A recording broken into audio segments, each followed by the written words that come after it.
அனைவருக்கும் வணக்கம். நல்ல டேஸ்டான மற்றும் நல்ல காரசாரமான போண்டா எப்படி பண்ணுறது அப்படின்னு பார்க்கலாங்க.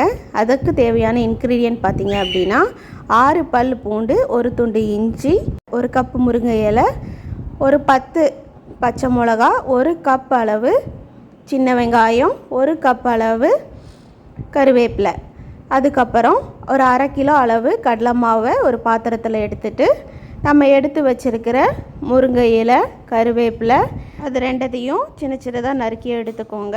அதுக்கப்புறம் பொடி பொடியாக நறுக்கின இஞ்சி பூண்டு, அதுக்கப்புறம் பொடி பொடியாக நறுக்கின பச்சை மிளகா, அதுக்கப்புறம் பொடி பொடியாக நறுக்கின சின்ன வெங்காயம் எல்லாத்தையும் ஆட் பண்ணிவிட்டு அது கூட ஒரு ஸ்பூன் அளவு உப்பு ஆட் பண்ணிக்கோங்க. அதுக்கப்புறம் அரை ஸ்பூன் அளவு பேக்கிங் சோடா ஆட் பண்ணிக்கோங்க.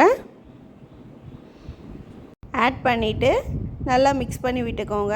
அதுக்கப்புறம் கொஞ்சம் கொஞ்சமாக தண்ணி விட்டு மாவு வந்துட்டு நல்லா கரைச்சி எடுத்துக்கோங்க. பாருங்கள், இந்த அளவுக்கு இந்த பதத்தில் இருக்கணும். ரொம்ப தண்ணியாக இல்லாமையும் ரொம்ப கெட்டியாக இல்லாமையும் மாவை வந்து சரியான பதத்தில் கரைச்சி எடுத்துக்கோங்க. அதுக்கப்புறம் ஒரு கடாயில் தேவையான அளவு எண்ணெய் விட்டுக்கோங்க.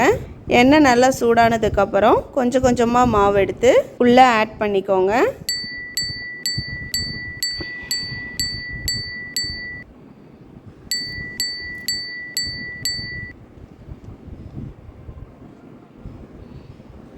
மாவு ஆட் பண்ண கொஞ்ச நேரத்துலேயே இந்த மாதிரி லைட்டாக உப்பி வருங்க.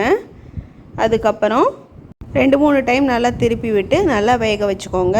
நல்லா கோல்டன் ப்ரௌன் ஆனதுக்கப்புறம் நீங்கள் எடுத்து சர்வ் பண்ணலாங்க. நல்லா டேஸ்டான மற்றும் நல்லா காரசாரமான போண்டா ரெடி.